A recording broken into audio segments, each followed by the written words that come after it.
पितु मातु स्वामी सखा हमारे, हे नाथ नारायण वासुदेवा।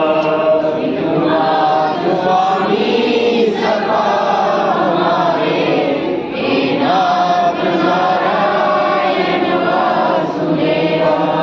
पितु मातु स्वामी सखा हमारे, हे नाथ नारायण वासुदेवा। पितु मातु स्वामी सखा हमारे, हे नाथ नारायण वासुदेवा। श्री कृष्ण गोविंद हरे मुरारी, हे नाथ नारायण वासुदेवा। श्री कृष्ण गोविंद हरे मुरारी, हे नाथ नारायण वासुदेवा। श्री कृष्ण गोविंद हरे मुरारी, हे नाथ नारायण वासुदेवा। श्री कृष्ण गोविंद हरे मुरारी, हे नाथ नारायण वासुदेवा। बोलो बद्री विशाल भगवान की, यज्ञ नारायण भगवान की, रामेश्वर भगवान की, द्वारकाधीश भगवान की, जगन्नाथ धाम की, जगन्नाथ भगवान की, सुकराला माता की, सच्चे दरबार की, सत्य सनातन धर्म की, गौ माता की, यज्ञ नारायण भगवान की, श्री गिरिराज जी महाराज की जय। जय श्री राम, जय जय श्री राम, जय जय श्री राम। राम राम राम राम राम राम। यज्ञ करना चाहिए। आपका इतना ज्यादा प्रभाव हो गया है कि आपको यज्ञ करना चाहिए।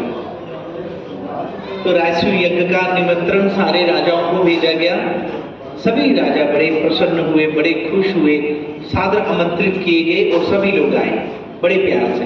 राजस्व यज्ञ में क्या होता है, ऐसा कहते हैं राजा महाराजा आएंगे, आगंतुक जितने भी अतिथि हैं, बड़े बड़े विद्वान हैं, साधु संत महात्मा जो होते हैं और बड़े बड़े विद्वान तपस्वी, उनका आतिथ्य, उनको जैसे वो आते हैं तो उनके चरण प्रक्षालन करते हैं, उनके पैर धोते हैं राजा महाराजा सभी लोग। वो पैर धोएंगे, प्रणाम करेंगे, फिर भोजन जो बना होगा प्रसाद वो राजा लोग परोसना शुरू करते हैं। सभी जितने भी ऋषि मुनि होंगे, बड़े बड़े विद्वान होंगे, तपस्वी होंगे, उनको राजा लोग खिलाते थे सभी लोग। तो वहां पे सभी की एक व्यवस्था बनाई गई थी कि आप लोग पत्तल फेरेंगे, कोई सब्जी बांटेगा, कोई दाल बांटेगा, जैसे भोजन की व्यवस्था होती है सभी को सेवा दी गई, सभी को। इसी तरह से कौन अब पत्तल उठाएगा, ये भी तो है, सभी लोग तो अपने अपने हिसाब से। तो ऐसा कहते हैं कि पैर धोने और जूठी पत्तलें उठाने का किसी ने भी सेवा नहीं दी। तो भगवान ठाकुर जी ने कहा धर्मराज युधिष्ठिर जी से कि जब कोई भी सेवा आपकी बच जाए, कोई ना ले तो वो मुझे बताना। तो वो ठाकुर जी ने चरण धोने की सेवा, पैरों की चरण धोने की सेवा और जूठी पत्तलें उठाने की उन्होंने खुद जिम्मेदारी ली और वो खुद भगवान ने की। तो इस तरह से वो सेवा देने के बाद यज्ञ संपन्न हुआ। जितने भी राजा महाराजा आज बैठे हैं, बैठने के बाद सभी को यथावत आए हुए हैं तो उनको आशीर्वाद के रूप में और प्रसाद के रूप में कुछ ना कुछ अब विदाई होगी। लेकिन उससे पहले सभी ने एक स्वर से कहा कि हे राजन महाराज युधिष्ठिर, आपने बहुत बड़ा यज्ञ किया है, अब आपको चाहिए कि आप एक बड़े महापुरुष का चयन करें। आप अपनी सोच के अनुसार देखें कि कौन सा ऐसा महापुरुष है जिसकी चरण पादुका की पूजा की जाए, तो वो आपको करनी चाहिए।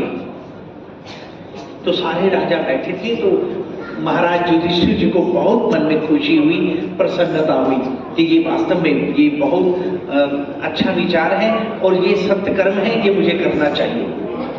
तो सारे राजाओं ने कहा कि अब आप देखें कि इनमें से कौन पूजनीय है। तो बड़े बड़े राजा महाराजा बैठे थे, तो राजा महाराजा जब बैठे थे तो वहां पे भीष्म पितामह जी भी हैं। तो जब हमारे भीष्म पितामह जी की बारी आई तो सभी ने देखा कि भाई हम जितने भी राजा महाराजा हैं, भीष्म पितामह जी के आगे कोई भी नहीं, सब नीचे। तो एक राजा बोले कि भीष्म पितामह जी की पूजा होनी चाहिए, क्योंकि ये सर्वश्रेष्ठ है, इनसे ऊपर कोई नहीं।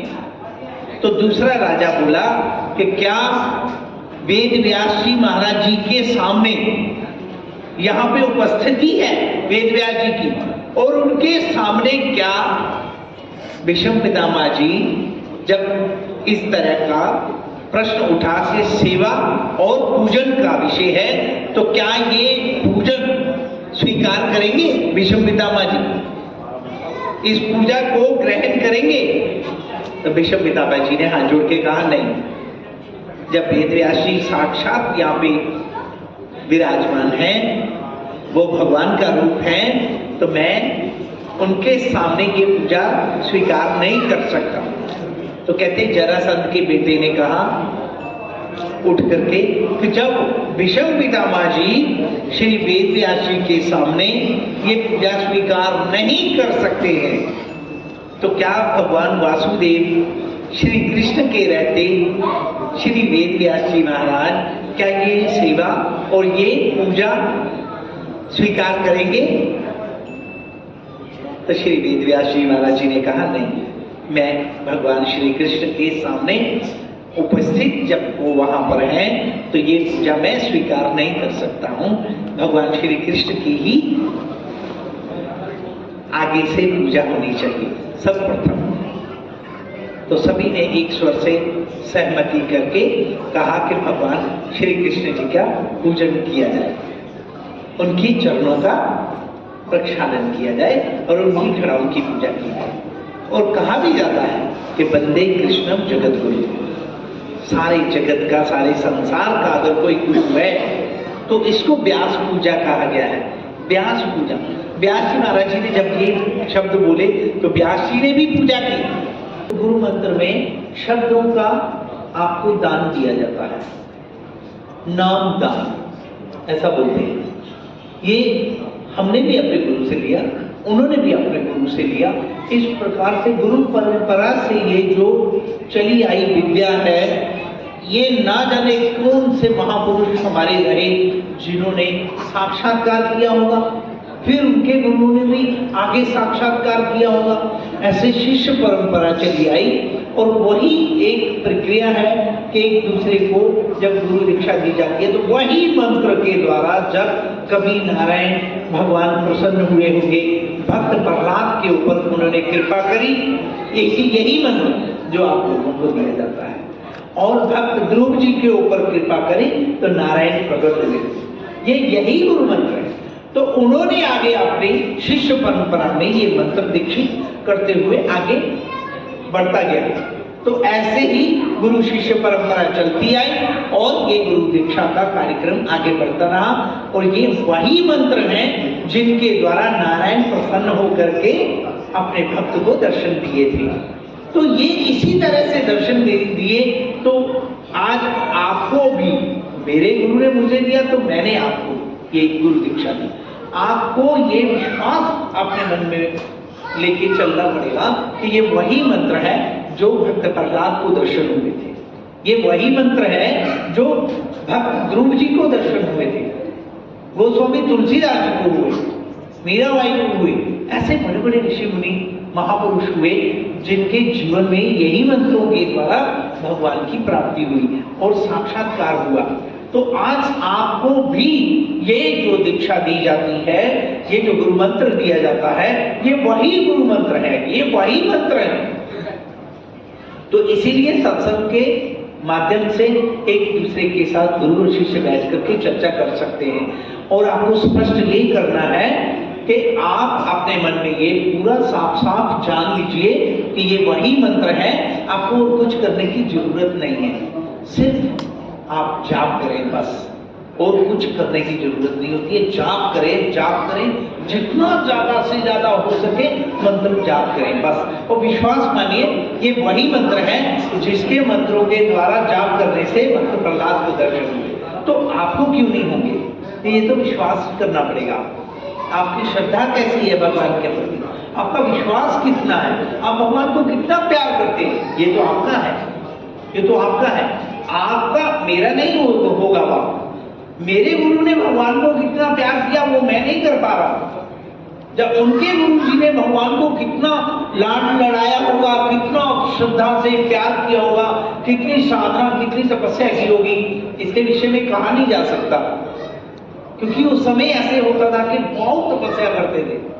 तो आप वो नहीं कर पाएंगे, वो नहीं कर पाएंगे, लेकिन आप विश्वास तो रखें, आप श्रद्धा तो रख सकते हैं। आपका भगवान के प्रति जो है आपका अटूट संबंध, जो विश्वास है वो मजबूत रखें, और विश्वास के साथ साथ आपकी श्रद्धा मजबूत होनी चाहिए। आप भगवान को कितना प्यार करते हैं और उसको प्रेम को बढ़ाएं, और खूब जाप करें। जितना ज्यादा आप जाप करते हैं उतना ज्यादा उस जाप का प्रभाव पड़ता है और अभ्यास हो जाता है। तो फिर क्या होता है, अनवरत आपका मंत्र हमेशा चलने लगता है, वो जाप अपने आप जपने लगता है, जिसे लोग संत लोग महात्मा लोग अजपा जाप बोलते हैं। अजपा मैंने आप जप नहीं रहे हैं, लेकिन वो चल रहा है। अजपा जाप मतलब जपा नहीं जा रहा है, लेकिन वो आपने इतना जप लिया है कि आप अजपा हो गया है, आपको जपना नहीं पड़ रहा है, वो अपने आप स्वतः चल रहा है। तो इतना जाप ऐसा हो जाए और वो स्वतः ही चलने लग जाए, और धीरे धीरे एक विश्वास ऐसा हो जाएगा, भगवान के प्रति प्रेम और लगन ऐसी लग जाएगी, जो ऐसे महापुरुषों को, भक्त प्रहलाद जी को ऐसी लगन लगी, ऐसे ध्रुव जी को लगी, मीरा जी को लगी, साक्षात नारायण के दर्शन हुए भगवान के साक्षात। और ये जान लीजिए, आप अपने मन में विश्वास रखिए, ऐसे तो सामने मुरली वाला सामने प्रकट होगा, ऐसा तो कभी होता नहीं, आज इस वर्तमान युग में होगा नहीं, क्योंकि हमारे अंदर इतनी क्षमता भी नहीं है और इतनी हमारी जो है श्रद्धा भी नहीं है। लेकिन आपको कहीं ना कहीं भगवान के ऐसे दिव्य अलौकिक चमत्कार से परिपूर्ण दृश्य दिखाई दिए जाएंगे। आपको ऐसे लगेगा कि मैं जाप कर रहा हूं, मुझे कोई प्रकाश इस प्रकार का दिखा, जब आपको ऐसा जाप करते करते हो सकता है कि हल्की सी नींद आ गई, उसी नींद में परमात्मा के दर्शन हो गए, भगवान के हो गए, राधा रानी के हो गए, क्या पता चलता है, कुछ भी हो सकता है। साक्षात दर्शन करने के लिए ये बात पक्की है कि हम सब लोग तैयार नहीं हैं, विश्वास भी नहीं होगा, तैयार ही नहीं है हम लोग, क्योंकि तैयारी का मतलब होता है कि क्या उस प्रकाश को सहन कर पाएंगे, उस भगवान के उस प्रकाश को सहन कर पाएंगे। अगर हमने प्रकट करने के लिए जिद करी और वो कुछ हल्का फुल्का सामने हवा भी, जैसे आप ध्यान दीजिएगा, आप अपने अपने घरों में जब आप बैठे हैं, जाप कर रहे हैं, सुबह या रात को सोते समय अपने बेड पे बैठे हैं, या जमीन में, जहां भी 1 मिनट भी बैठे हैं या 2 मिनट, उसी वक्त आपको ऐसे कोई टच करे तो, जैसे ऐसे शरीर में कोई टच करे तो क्या करेंगे? विश्वास ही नहीं है, डरेंगे, डर लगेगा कि ये क्या हुआ, मेरे को टच किसने किया, मेरा शरीर स्पर्श किया है, ये किसने किया, ये हालत है हमारी। तो फिर हम भगवान को कैसे सहन कर पाएंगे? ये तो बहुत मुश्किल है, ये तो हो ही नहीं सकता। अगर इस तरह से परमात्मा सिर में इशारा कर दें या शरीर में हिला दें थोड़ा सा, तो मुझे लगता है कि हम तो सभी जितने सोए होंगे सबको जगा देंगे कि यहाँ घर में कोई है। ऐसा होता है, बहुत लोग हैं, आप ही में से बहुत सारे लोग हैं ऐसा बोलते हैं, बहुत ऐसा बोलते हैं कि हमारे घर में दरवाजे खटखटाए जाते हैं, ऐसा बोलते हैं कि हमारे घर में आवाजें आती हैं, ये बोलते हैं लोग। तो डर देखो ना कितना है। और अब अगर परमात्मा का वो वो स्वरूप माना जाए तो यही माना जाए कि ये भगवान की कृपा है, यही माना जाए कि शायद भगवान की कोई ऐसी दिव्य अलौकिक शक्ति होगी। आपके घर में जोत जलती है, आपके घर में अगरबत्तियां जगाई जाती हैं, भगवान का गुणानुवाद गाया जा रहा है, और उसके बाद ही आपने मन में ये क्या बैठा हुआ है कि ये डर वाला भूत जैसा कि ये क्या आवाज है। तो ये ऐसी चीजें भी सोचते जाते हैं, लेकिन ऐसा होना नहीं चाहिए। सोच ऐसी आनी नहीं चाहिए। ऐसा मन में होना चाहिए कि हमारे घर में तो ठाकुर जी, मुझे तो ऐसे लगता है कि ठाकुर जी आप ऐसा सोचो ना। उल्टा क्यों सोचते हैं? तो गलत सोचने लगते हैं, वो नहीं सोचना है। इसीलिए ये बात विश्वास रखिए कि अगर साक्षात भगवान आ गए तो हम लोगों को विश्वास भी नहीं होगा और हमको सहन भी नहीं होगा। तो इसीलिए सत्य कर्म करते जाए, अपने मन में जो अच्छा कर्म लगता है वो करें। कोई दीन दुखी का साथ दे दे, उसका सहायक बन जाए। किसी की जरूरत कोई चीज ऐसे लगे कि इसको ये चीज की जरूरत है और इसके पास नहीं है और हमारे पास है अधिक, तो उसे मदद कर दो, उसे सहयोग कर दो। ये सत्कर्म करते रहना चाहिए। और इसी तरह से कोई ना कोई कर्म, ना जाने कौन से, ऐसा कहते हैं गोस्वामी तुलसीदास जी कहते हैं, तुलसी यह जग आए के कर लीजिए दो काम। तुलसीदास जी महाराज जी कहते हैं कि इस यज्ञ में, इस जगत में आकर के दो काम जरूर करना। क्या? देने को टुकड़ों भलो, लेने को हरि नाम। अगर भोजन किसी को दे सकते हैं तो वो दीजिए। मतलब आप समझ सकते हैं कि भोजन जब किसी को खिलाते हैं तो उसका जब पेट भर जाता है तो वो थाली में हाथ अंगे करता है कि अब मेरे को नहीं चाहिए, ऐसा बोलते हैं। और लेना है अगर कुछ तो वो हरि नाम, भगवान का हरि नाम सुमिरन करें ज्यादा से ज्यादा। अब देखिए कलियुग केवल नाम आधार, सुमिर सुमिर नर उतर ही पारा। ये गोस्वामी तुलसीदास जी ने आज से 700 वर्ष पहले बात हुई, तो ये गोस्वामी तुलसीदास जी महाराज जी को हनुमान जी ने बताया। ये तो श्री हनुमान जी ने बताया कि नाम सुमिरन जो है कलयुग में आधार है, बस और कुछ भी नहीं है, और कुछ भी नहीं है। इसी तरह से बड़े बड़े शास्त्रों में भी यही वर्णन है। आप लोगों ने भागवत कथा सुनी? आप लोगों ने भागवत कथा सुनी है कभी? जैसे भागवत कथा होती है, सुनते हैं, हाथ खड़ा करने को कहूंगा तो मुश्किल से करेंगे लोग। आप लोगों को तो मुझे लगता है जिन्होंने भागवत कथा सुनी, आपने उनको अनुभव